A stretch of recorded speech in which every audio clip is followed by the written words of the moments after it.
And so you can be transformed by these inner experiences. But I don't know if you've ever tried to manifest something that you've had, an idea that you had in this inner work, bring it into the world. It'll work you just as much as any psychedelic would. And so there's skill sets in engaging that work as well.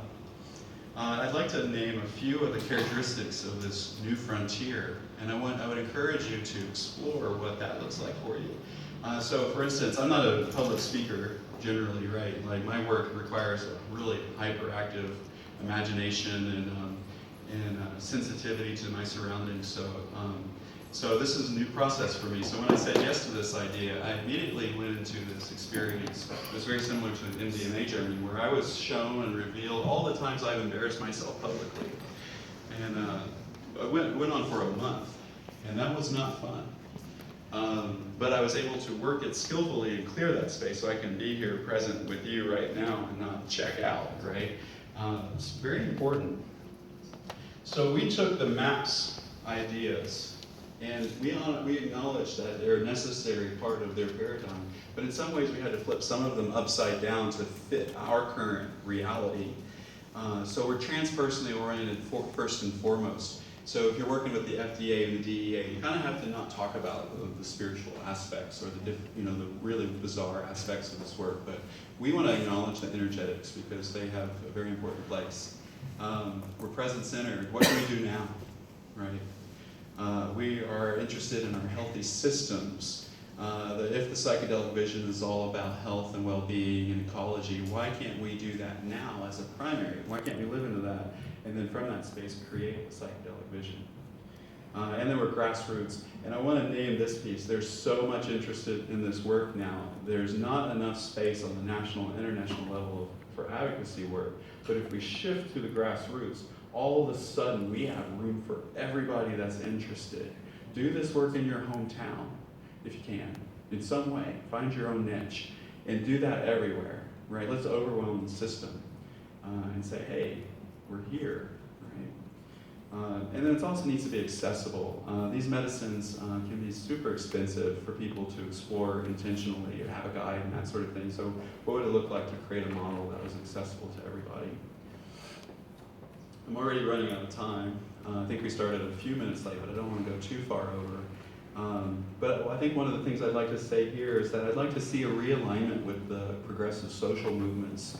We used to be at the forefront of the anti-war movements and ecology movements, and when it became illegal, I think something happened. There was a trauma associated with it, and we shrank.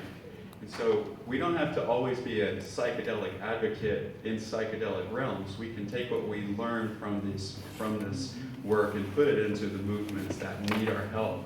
And one of them is trauma resolution on a global scale and conflict resolution. If we can't be the ones, if we can't own our own shadow, and if we can't look at ourselves with the tools that we have, how the hell are we going to expect other people to do it without these tools? So we need to be leaders in conflict resolution and acknowledging our glitchy spots so that we can move forward and grow.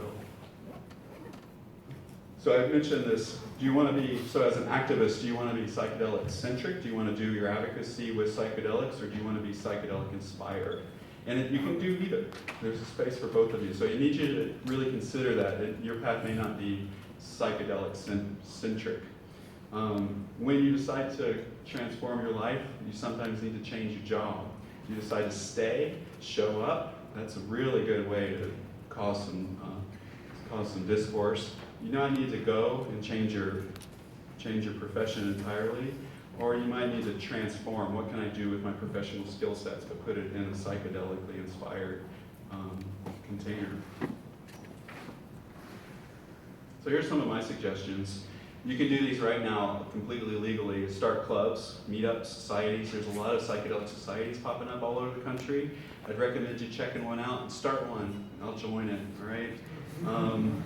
Cannabis-related entrepreneurship, there's a lot of money going on in Colorado right now, and that's about to pop nationally. So there's a lot of opportunities as business people to say yes to this. I am a former labor union activist, and I have a lot of clients who are in the cannabis industry, and it's ripe for a labor movement in our There's a lot of interesting things going on. So if you have an interest in labor union activism, let's talk about that possibility. And I don't think we've even nearly approached the potential of the state initiatives. We might be able to do some more work with that. And Max and a colleague of his will be speaking about some of the activism that will be going on.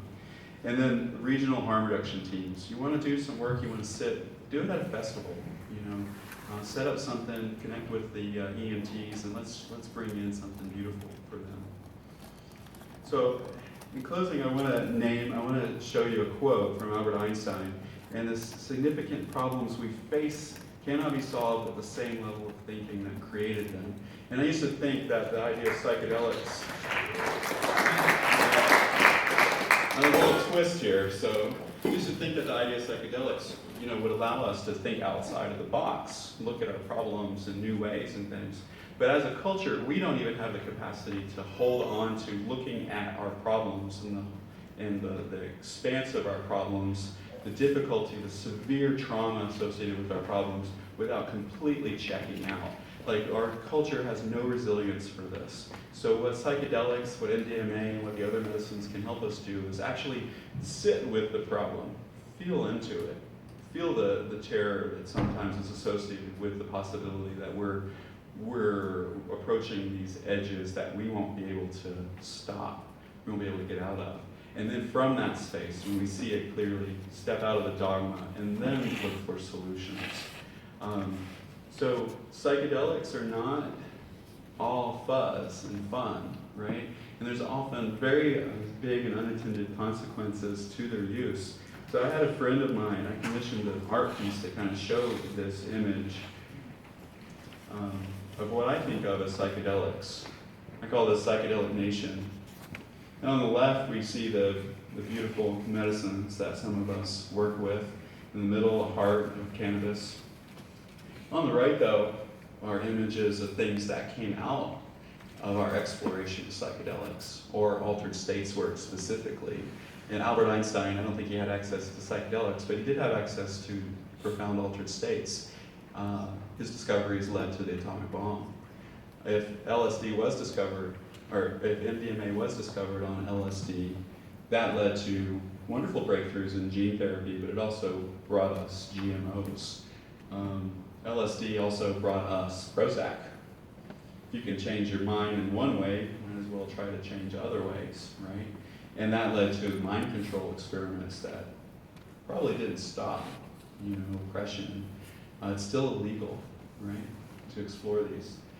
And I want to name, though, that when we own it, when we own who we truly are as a whole human being, not just a good human being, we have the opportunity to transform what we see around us into something that we long for and desire and is healthy for all human beings.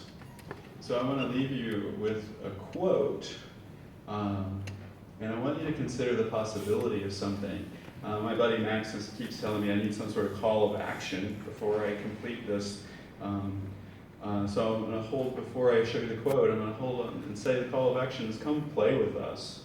Let us help you with this transition. You don't have to do it alone. You can do it in culture, you can do it in community, and part of the healing is stepping out of your isolation.